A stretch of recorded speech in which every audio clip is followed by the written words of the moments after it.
안녕하십니까? 교회에 다니다 보면 상급에 관한 설교를 많이들 들었을 것입니다. 천국에 가면 이 땅에서 충성스럽게 주님을 섬긴 사람들은 금면류관을 받을 것이고, 그리고 전도한 사람의 숫자만큼 금면류관에 별이 달려 있을 것이다. 그리고 교회에 헌신을 하지 않거나 믿음이 적은 자는 천국에 가서도 개털 모자를 쓰고 부끄러운 구원을 받는다는 설교도 있습니다. 천국에 가서 영원토록 개털 모자를 쓰고 다니면서 창피함을 느껴야 하고 금면류관을 쓴 사람들을 영원토록 부러워해야 한다면 그런 천국은 가지 않는 게 나을지 싶습니다.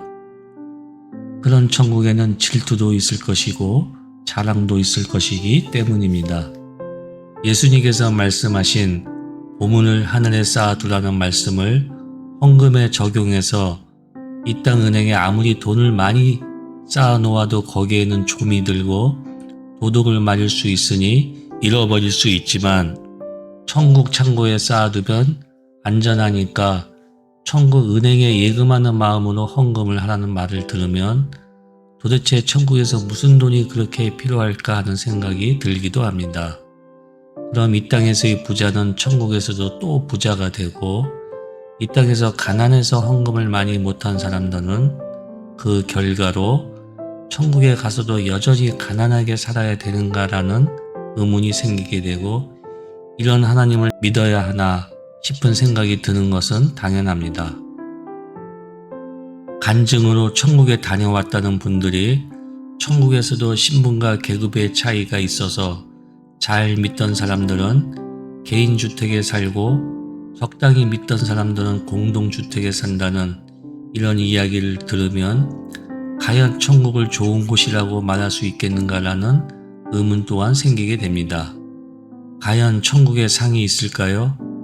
정말로 천국에 가면 상을 받을까요? 결론부터 말하면 이러한 설교는 새빨간 거짓말입니다. 이 본문은 천국을 가기 위해 이 땅에서 해야 할 일, 그런 것을 말하고 있는 것이 아닙니다. 하지만 성경이 없는 것을 있다고 말했을 리는 분명히 없습니다. 상급에 관해 가장 분명한 성경 구절 중 하나가 있다면 바로 다음 구절일 것입니다. 고린도전서 3장 10절에서 15절을 제가 읽겠습니다. 만일 누구든지 금이나 은이나 보석이나 나무나 풀이나 짚으로 이 터 위에 세우면 각 사람의 공적이 나타날 터인데 그 날이 공적을 밝히리니 이는 불로 나타내고 그 불이 각 사람의 공적이 어떠한 것을 시험할 것임이라.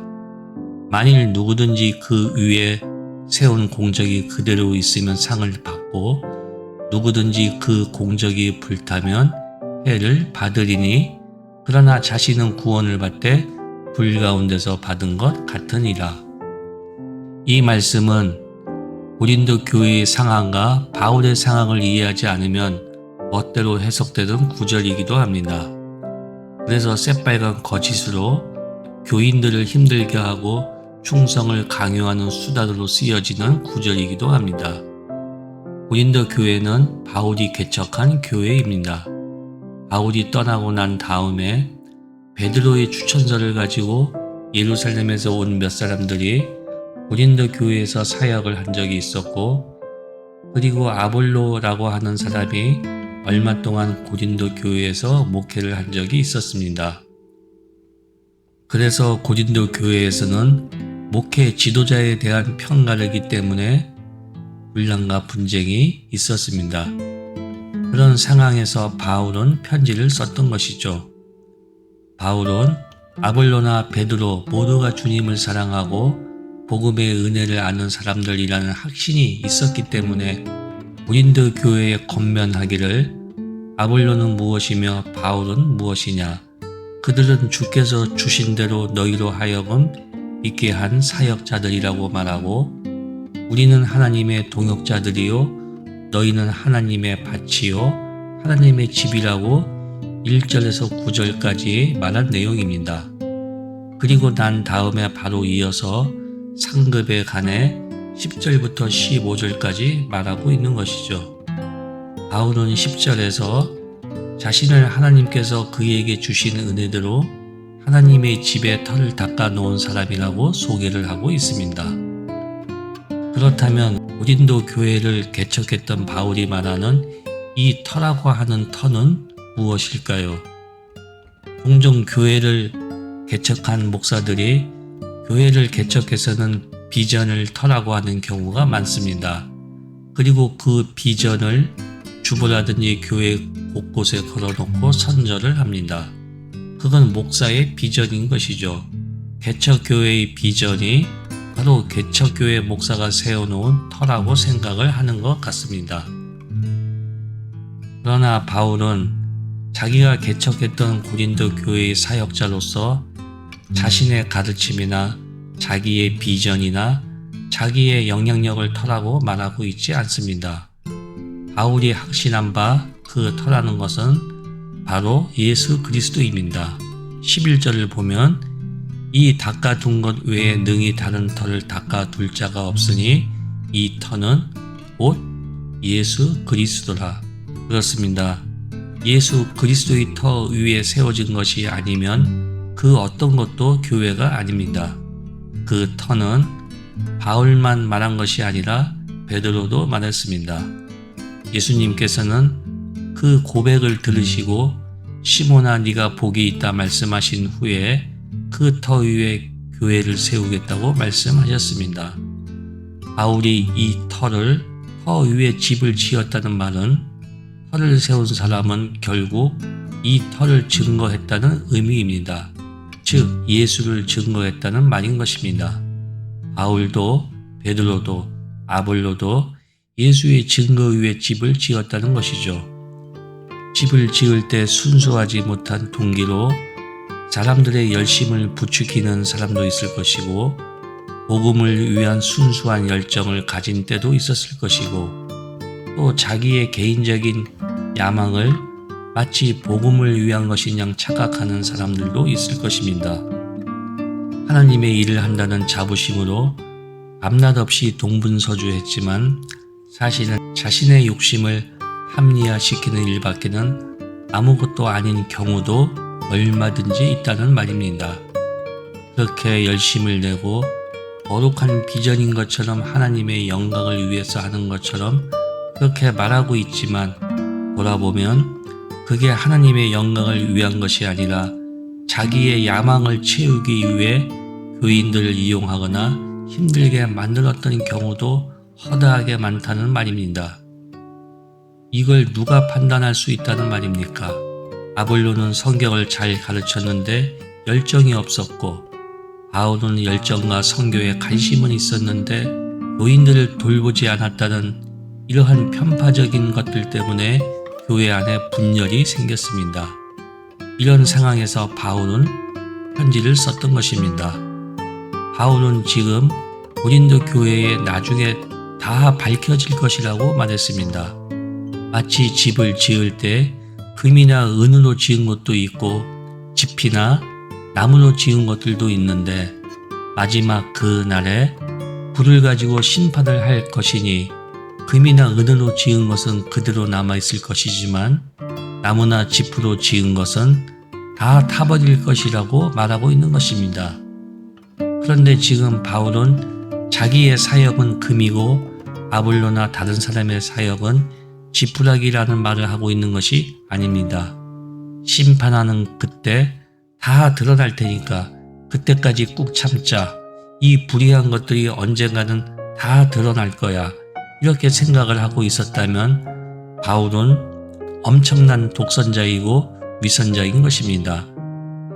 자기만 옳고 다른 사람들은 다 틀렸다고 생각을 하고 나중에 다 밝혀질 테니까 나는 결백하고 깨끗하여서 내가 한 것들은 하나도 불에 타지 않고 남겠지만 저들이 한 것들은 다 타버릴 거다. 주께서 다 판단하실 거다. 이렇게 바울이 생각했다면 이건 독선이고 성경도 아닌 것이죠. 그러나 현실은 이렇게 설교를 하고 있는 것이 오늘날 교회의 현실입니다. 바울은 지금 이런 뜻으로 말하는 것이 아닙니다.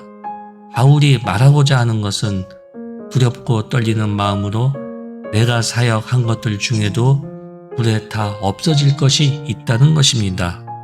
아볼로가 사역한 것 중에도 불에 타 없어질 것이 있을 것이라는 얘기를 하고 있는 것입니다.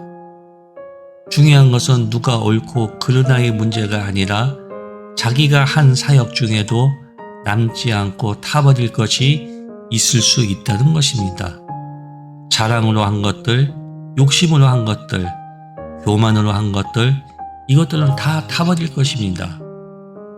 내 것은 남을 것이고 그들의 것은 다 타버릴 것이 아니라 내 것이든 남의 것이든 내 욕심으로 하거나 교만으로 하거나 자랑으로 하거나 이기심으로 하거나 죄로 하는 것이라면 그건 다 타버릴 것이라고 그 이야기를 바울은 지금 하고 있는 것입니다. 바울은 마지막 14, 15절에서 만일 그날 그 터 위에 세운 공적 중에 불시험을 견디고 남는 것들은 상을 받을 것이고 남는 것이 없다면 구원을 받기는 하겠지만 불 가운데 받는 것이라고 말합니다. 바울은 비록 다툼 가운데 있기는 하지만 고린도 교회 교인들이 예수 그리스도의 터 위에 집을 짓는 사람들이라는 확신이 있었기 때문에 그들의 구원에는 조금도 의심이 없었지만 순수하지 못한 동기로 인한 다툼과 분쟁 때문에 나중에 받을 상이 없을 것이라고 경고했습니다. 마지막 날에 다 드러날 테니까 지금은 건전한 비판도 하지 말라는 얘기가 아닙니다. 그 기준과 판단에 누구도 자기 자신이 기준이 되어 판단하지 말라고 바로 이 점을 바울이 경고했던 것입니다. 그렇다면 남은 공적들이 있어서 상을 받는다면 그 상은 대체 어떤 상일까요? 이게 오늘 본문의 핵심이고 주제입니다. 하나님이 다 아시고 판단하신다고 해도 그래서 다들 상에 의해서 천국에서도 차별이 있다면 도대체 이 상은 무엇일까? 정말 궁금합니다. 이걸 믿어야 할지 안 믿어야 할지 혼란스럽기도 하지요. 또한 하나님에 대한 의심도 생기는 것이 당연합니다. 앞에서 이미 이러한 차별적 상급은 거짓이라고 말했습니다. 목사들이 거짓 선동인 것이죠. 믿음이 좋은 사람은 천국에서 물고기와 과일을 먹는다는 설교도 있습니다.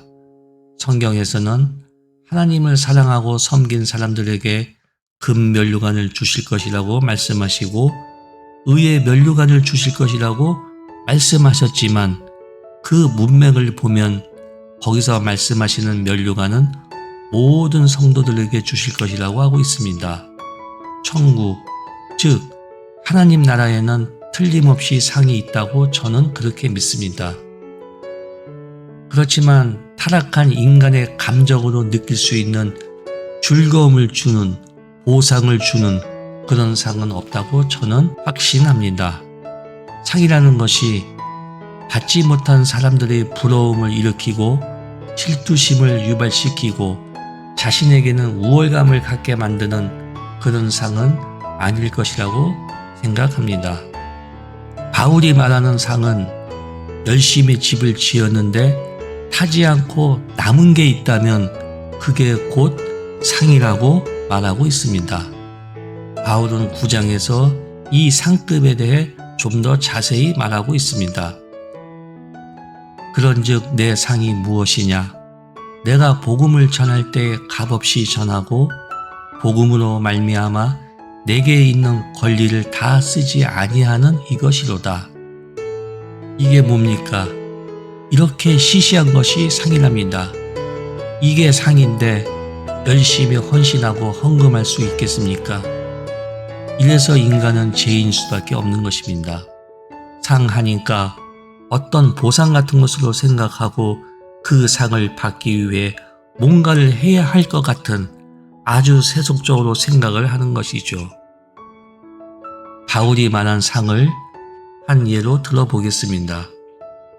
반듯하게 자리를 잡은 자식이 부모에게 상을 드리고 싶어 합니다.